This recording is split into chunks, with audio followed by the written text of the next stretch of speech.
The new Extradimensional Crisis mini set trailer has just dropped today, revealing that a bunch of Ultra Beasts will be coming to Pokemon Pocket. So let's take a look at some of the key cards from that trailer. The first card is the poster boy Buzzwole. Has the attack Big Beat for 3 energy. You're hitting for 120, but then you can't use Big Beat next turn. Now this may not seem like a lot at first, but you can pair this with cards like Celesteela, which has the ability Ultra Thrusters, and Ultra Thrusters allows you to switch your active Ultra Beast with your bench Ultra Beast. So you could pair this with other Ultra Beasts, reset the attack for Buzzwole, and then retreat and then go back into a Buzzwole. You can also pair this with a new supporter Lucamine, which is really great. If you give up a point, then you have the ability to take 2 random energies from your discard pile and attach them to your Ultra Beast in any way that you want. So this allows you to accelerate a lot of energy to your Buzzwole or other Ultra Beasts and get them attacking very quickly in the mid to late game. Another crazy Ultra Beast that I want to talk about is Guzzlord EX. This card looks sick,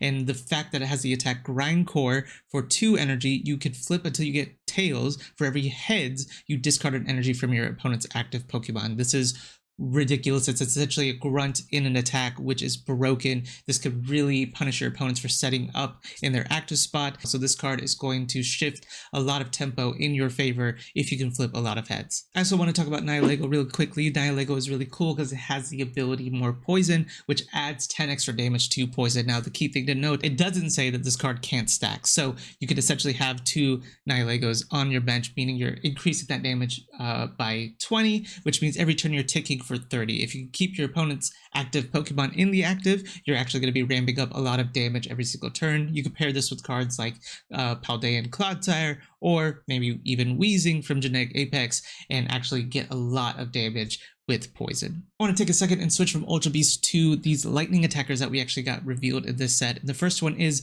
Zeraora, which is a fan favorite of mine. It has the ability Thunderclap Flash. On your first turn, you can accelerate a lightning energy to it. So we know how great ramping up energy as ability is with Giratina. This allows you to get energy just on your first turn, but you can attach an energy again on your next turn, allowing you to hit for 50, which is really strong, especially if you pair that up with Giovanni. You're hitting for 60. You can knock out a lot of basic Pokemon on your opponent's field before they can even evolve. Next, we got the Tapu Koko EX. Yes, we got an EX for Tapu Koko, which is really great because it has the attack Plasma Hurricane. You're dealing 20, but then you can take a lightning energy and accelerate it to this Pokemon. So it allows you to ramp up energy super quickly so that you can get to the Mach Bolt attack and start applying some pressure with that 90 damage. And that's just some of the new cards that we saw in the trailer. Let me know down in the comment section what you guys are looking forward to with this new set. I'm sure we'll get more cards revealed as we get closer to May 29th, but I'm super excited to test out these new cards inside of Pocket.